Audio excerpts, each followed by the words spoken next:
Assalamualaikum warahmatullahi wabarakatuh. Selamat pagi, saya Heri Suli Susanto akan membawakan materi yang berjudul Teori Keagenan dan Konsekuensi Ekonomi. Pada presentasi ini, saya akan membahas teori keagenan atau agensi teori serta konsekuensi ekonomi yang ditimbulkannya dalam praktik bisnis.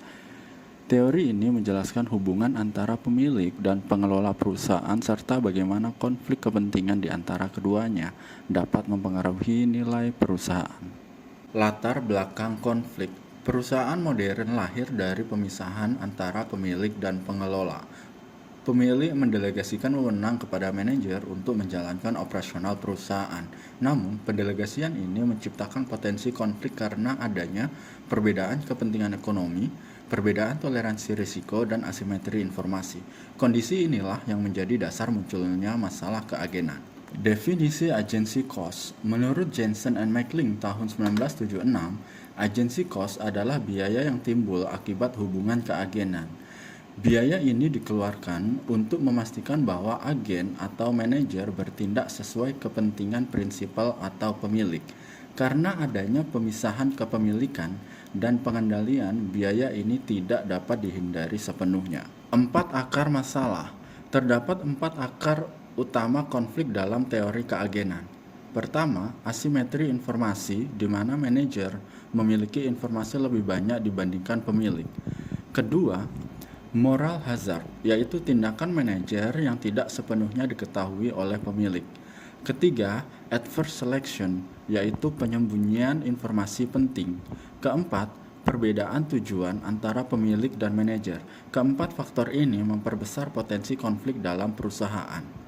3 komponen agency cost. Agency cost terdiri dari 3 komponen utama. Pertama, monitoring cost, yaitu biaya pengawasan yang dikeluarkan pemilik. Kedua, bonding cost, yaitu biaya yang dikeluarkan manajer untuk meyakinkan pemilik bahwa mereka bertindak sesuai kepentingan perusahaan. Ketiga, residual loss, yaitu kerugian yang tetap terjadi meskipun pengawasan dan pengikatan telah dilakukan.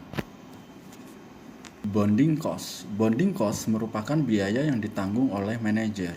Contohnya adalah kontrak kompensasi berbasis kinerja seperti bonus atau stock option, penyusunan laporan sesuai standar akuntansi, serta kepatuhan terhadap perjanjian utang. Tujuannya adalah memberikan jaminan kepada pemilik bahwa manajer tidak akan bertindak merugikan perusahaan. Residual loss. Residual loss adalah kerugian yang tidak dapat dihilangkan sepenuhnya.